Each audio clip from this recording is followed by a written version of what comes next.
Bonjour à tous, on se retrouve aujourd'hui pour une nouvelle vidéo sur ma chaîne. Donc je vais vous présenter mon héliotrope sur la bêta. Car actuellement je ne peux pas jouer Maxel, elle est bannie jusqu'au 9 octobre. Et bon, actuellement où je tourne, à l'heure actuelle où je tourne cette vidéo, on est le 28 septembre. Donc il reste un peu moins de 2 semaines. Donc j'ai décidé de présenter les stuffs de mon Hélio car je trouve ça assez important de vous montrer le stuff comme ça. Quand je vais PVP plus tard et que je ferai de nouvelles vidéos, vous allez voir, vous aurez un petit aperçu de mon stuff. Donc bon, on peut tout de suite commencer. Donc actuellement sur mon Hélio, je joue qu'un seul mode. Un autre mode, mais c'est une variante, c'est juste 2-3 items qui changent, donc j'appelle pas ça un mode. Donc actuellement l'Hélio, je joue full agilité. Parce que sur la bêta actuelle, il y a énormément d'ossa et la voie agilité est assez puissante contre les ossa. En tout cas, c'est la plus puissante. Donc ça m'assure pas 100% de victoire, hein. Bien sûr, les ossa c'est beaucoup trop fumé. Donc ça m'assure environ 75% de victoire. C'est surtout à partir des petits grades que je gère les ossa. Même s'ils jouent bien. Parce qu'à partir du grade 5, on commence à avoir le bouclier Clum plus 15% R. Et aussi au grade 5 on commence à avoir le bouclier Erdala qui en donne 20. Donc et vu que 99% des gens sur la bêta mettent des résis R contre les Hélios, donc généralement on tombe que sur les bouboulas à partir du grade 5. Donc là ça commence à devenir un peu compliqué. Après en dessous de ça, généralement les ossa soit ils viennent de reroll donc ils savent pas très bien jouer, ou alors ils ont 30% R et là c'est tout à fait jouable. Mais beaucoup plus haut, même si l'ossa ne sait pas très bien jouer, ou même quasiment pas jouer, c'est pratiquement impossible. Du coup j'ai mis 3 points seulement en vitalité, et le reste en agilité, donc 398 points. Donc ça me donne quand même une vitalité qui est quand même propre. Donc ensuite on 6 hein, bien sûr. Bon, petit bémol de ce mode, c'est que j'ai que 2100 d'initiative. Quand on joue Hélio, c'est très bien de commencer premier. Bon, supporter, ça sert strictement à rien sur Hélio. Bon, un petit bémol, une invocation, mais contre Hélio, allez, à la limite, le doppel qu'on va mettre. Le chaffeur, si on n'est pas à sur 2, il va casser plus la tête qu'autre chose à faire quand sa tête et tout. Il va bloquer les portails, etc. Il fait un peu n'importe quoi, donc ça sert à rien. Et une aracte à la limite, pour faire une odyssée ou autre, si on est bloqué ou si on n'a pas la cahotte. Mais bon, avec le mode que je joue, ça me fait quand même du 130 de fuite, donc c'est extrêmement rare que je suis taclé à 100%. Si j'ai pas la libé ou la cahotte pour me libérer avec une odyssée. Donc ça donne quand même 52 esquives PA, donc pour un mode nouveau trophée c'est quand même pas mal du tout. 62 esquives PM, très important sur l'Hélio. Un Hélio doit avoir quand même un maximum de mobilité pour bien effectuer ses portails, etc. Donc je joue en Vallée Vénard, hein, donc c'est un mode R classique. Donc niveau des CC on n'en a pas. Mais les sorts Hélio sont assez bas au niveau des critiques. Donc encore ça peut passer, voilà, 25%, voilà, ça peut passer. Donc niveau des dommages, on n'en a pas, des dommages partout. 130 de puissance quand même. Dommages critiques, on n'est pas trop 1 sur 2, mais c'est toujours ça de prix, 15 dommages critiques, hein, si on CC, c'est toujours ça de prix. 143 dommages R, donc c'est pas mal du tout. Et des résistances qui sont quand même pas mal. Bon, actuellement je suis G3 sur mon Hélio, donc je peux pas trop mettre de boubou intéressant, mis à part la Quadala qui donne 8% haut, c'est toujours 8% haut de prix. Bon, autrement ça me donne des bonnes raises. Bon, s'il faut j'ai les crooms pour combler, mais je préfère quand même largement jouer en Pute, hein. Pute sur un mode mono, c'est quand même énorme. Donc c'est super intéressant. Si je peux éviter de mettre un Croom, c'est bien. Après contre certaines classes qui tapent très fort, notamment Xelor ou autre, là j'ai pas le droit, là j'ai pas le choix de perdre 180 d'agilité. Donc du coup je mets quand même un petit Croom. En l'occurrence généralement contre les Xelor c'est un Croom Terre R. Donc ce qui me donne 40% R et 50, du coup un peu plus de 50. Non, 50 piles Terre. Donc voilà. On va passer au stuff, hein, j'ai rien oublié, non. Donc collier du Vallée Vénard, hein, rien d'exceptionnel. over 2% en feu. Bon, c'est un puits de PA, j'aurais pu avoir un 3%, mais bon, j'ai un 2%, c'est déjà pas mal. Une Aligue l'ours, très bon que j'ai PA. Donc full ini, full tacle, full dos.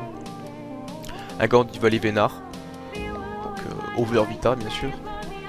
Voilà, il est over Vita. PM, bien sûr. Une pelle de la cour sombre over 2% feu. Une Dorabis, donc classique, hein.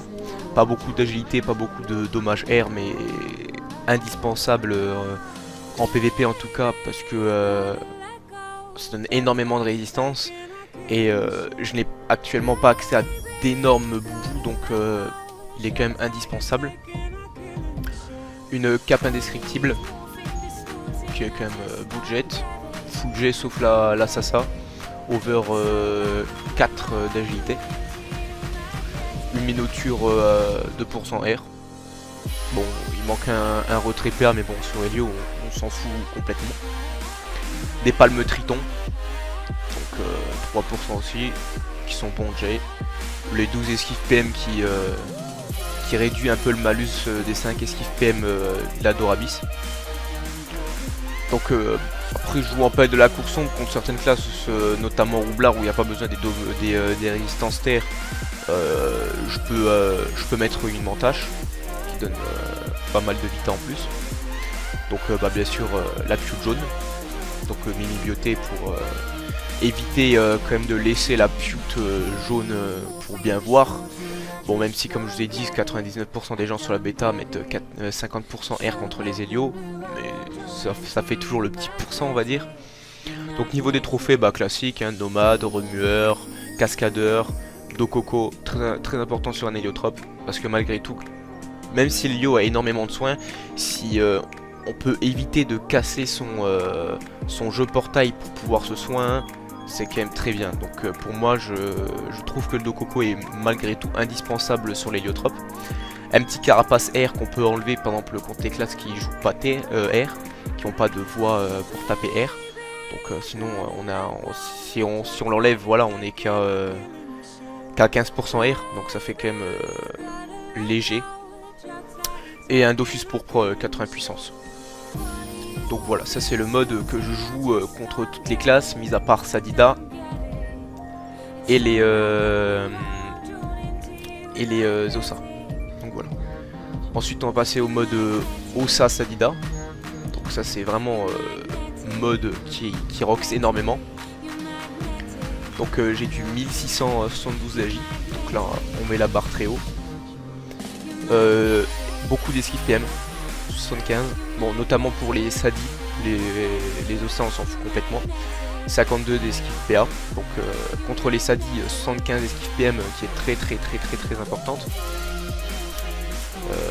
Alors, c'est Cavaleur, Cavaleur, je vais le mettre ici. Donc si on le met pas, on pourra le remplacer par celui-là. Ça fait du 107 esquive PM. Donc contre les Sadis, c'est quand même très intéressant. Hop. Voilà. Donc celui-là il donne plus d'initiative logique vu qu'on a plus d'agilité. Donc le mode c'est toujours le même quasiment. Donc collier du Valet Vénard, Alliance de l'ours, gant du Valet Vénard. On remplace ça par une Mantache. Je vous expliquerai pourquoi la Mantache et pourquoi pas la pelle de la cour sombre. Couronne d'Alister pourcentaire. Donc ça donne 100 de stats en plus que la Dorabis. Ça donne 10 dommages de plus aussi qu'une Dorabis. Donc c'est vraiment pas négligeable. Les pourcents R contre les Ossa c'est quand même un petit peu intéressant. Bon contre les Sadi non mais contre les Ossa 8. Le tacle quand même intéressant contre les invoques ou contre l'Ossa, mais vu qu'on est déjà full âgé on en a déjà pas mal, donc ça va quand même. Et surtout le 8 esquive qui est très intéressant contre les Sanida. Donc toujours la même chose, cap indescriptible, Ménoture et Palme Triton. Donc ça change pas. Donc au niveau des trophées on met Nomade, Remueur, Cavaleur. Carrément on met un équilibriste, vu que comme j'allais y venir pour la Mantache, ça donne 100 vita de plus qu'une pelle de la cour sombre, donc on peut se permettre de mettre un équilibriste et rester toujours à la barre des 4000 points de vie, malgré que j'ai mis que 3 en stats en vitalité, un acrobate et un Dolmanax. Alors contre les Ossa je joue ce mode. Pourquoi je ne mets pas un Dofus Pourpre par exemple qui donne plus de stats qu'un Dolmanax, et un Vigoureux aussi par exemple qui donne plus de stats qu'un acrobate? Parce que en fait j'avais remarqué que 179 de fuite c'est la fuite à peu près qui correspond au mieux, car un bouffe-tout et un bouffe-tout noir qui vous tacle, plus donc, le bouffe-tout noir quand l'Osamoda est en mode dragon, donc ça donne 2p en plus, donc il vous fait 2 fois un malus de fuite.